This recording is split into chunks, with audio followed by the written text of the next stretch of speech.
بەڕێزان ئەمڕۆ لە بەردەم پەرلەمانی کوردستان ئاماری 6 مانگی یەکەمی ئەم ساڵ کە تایبەت بە پێشەرکاری بەرامبەر بە ڕۆژنامەنووسان ڕادەگەیەنین. بەپێی ئاماری ئەو 6 مانگەی ڕابردوو کە لە بەردەست ئێمەدایە بەداخەوە جارێکی تر پێشەرکاری بەرامبەر بە ڕۆژنامەنووسان بەراورد بە 6 مانگی دووەمی ساڵی ڕابردوو زیاتر بووە. ئێمە هیوامان دەخواست لانە پەیوەنددارەکان هەوڵی دسۆزانیان بدا بووایە بۆ بنبڕکردن یاخود کەمکردنەوەی ئەو پێشەرکاریانە بەرامبەر بە ڕۆژنامەنووسان کراوە. بەڕێزان سەرەڕای زۆربوونی پێشەرکاریەکان بەداخەوە لەلایەن چەند تۆڕ و گروپێک هێرشی ئەلکترۆنی ناڕەوا دەکەنە سەر وبسایتەکان، لەوانەش هەریەک لە بوار نیوز، وڵات نیوز و دیبلۆماتیک و دیجیتال میدیای NRT کە لە ماوەکانی ڕابردوو چەندین جار کەوتونەتە بەر هێرشی ئەلکترۆنی. ئەم هێرش و پێشەرکاریان پێمان دەڵێت ئازادی ڕادەربەرین و دۆخی ڕۆژنامەنووسان لە هەرێمی کوردستان لە بەردەم مەترسیدایە. هەر لێرەوە بە دەرفەتی دەزانین هەرچێ سەرۆکاتەکەی هەرێمی کوردستان هەوڵی جدی بدەن بۆ کەمکردنەوەی پێشەرکاریەکان بۆ ئەوەی ڕۆژنامەنووسان بتوانن بە ئازادی ممارەسەی کاری خۆیان بکەن.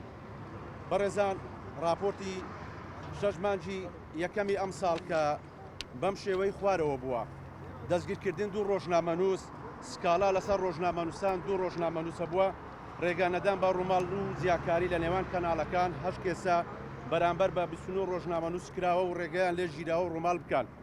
شکاردنی کەلوپەلی ڕۆژنامەنووس و دەست بە سەداگرتنی 10 کێس بۆ و بەرامبەر بە 21 ڕۆژنامەنووس ئەنجام درراوە. هێرشی و سوکایەتی و 9 کێس بووە بەرامبەر بە 14 ڕۆژنامەنووس ئەنجام درراوە. داخستنی نووسینگە و کەناڵ 1 کێس بووە. کۆی پێشەرکاریەکان بەرامبەر بە ڕۆژنامەنووسان 71 پێشەرکاری بەرامبەر 140 ڕۆژنامەنووس ئەنجام درراوە کە بەم شێوەی خوارەوە بووە. لە شاری دهۆک زۆتری پێشەرکاری بەرامبەر بە ڕۆژنامەنووسان کراوە کە 28 پێشەرکاری بووە. شاری هەولێر بە دووەمین شار دێت کە پێشەرکاری بەرامبەر بە ڕۆژنامەنووسان کراوە کە 27 پێشەرکاری بووە.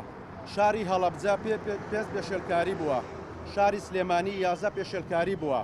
بەداخەوە پەرلەمانی کوردستان بە یەکەمین دەستگای باڵا دێت لە جیاکاری و پێشەرکاری بەرامبەر بە ڕۆژنامەنووسان. پەرلەمانی کوردستان خۆی یاسای ژمارە 35 ساڵی 2007 تایبەت بەکاری ڕۆژنامەنووسی لە کوردستان دەرکردووە، هەرخۆشی پێشێلی یاسایەکە دەکا.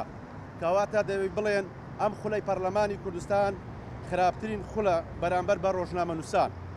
دووەمی شوێن کە پێشێلکاریان بەرامبەر بە ڕۆژنامەنووسان کردووە بەشێکن لە دەستگا ئەمنیەکان.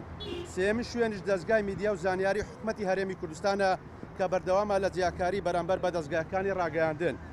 لە کۆتاییدا ڕێکخراوی پەیامنێران بەردەوام دەبێت تۆمارکردن و بەڵاوکردنەوەی پێشەلکاریەکان دژ بە ڕۆژنامەنووسان لە هەرێمی کوردستان کە ئەنجام دەدرێت.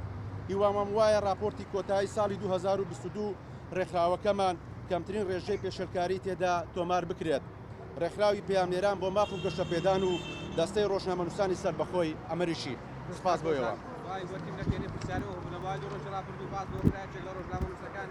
هەرێمی کوردستان لەسەر کراوە هۆڵندیا دواتر نێڵدراوەتە وڵاتیشکە ئێوە ئاگاداری ئەم کەسانە بارۆزانیوە تا ئێستا و کێسە ناتە بەردەستێمەوە هیوادارش لەگەڵ کێسە وجودی هەیە دەتوانێت ئەو کەسە پەیوەندیمان پێ بکە بۆ ئەوەی ئەمە بتوانین پارێزەری خۆبەخش خۆمان هەیە بە بتوانین بەرگریان لێ بکەین.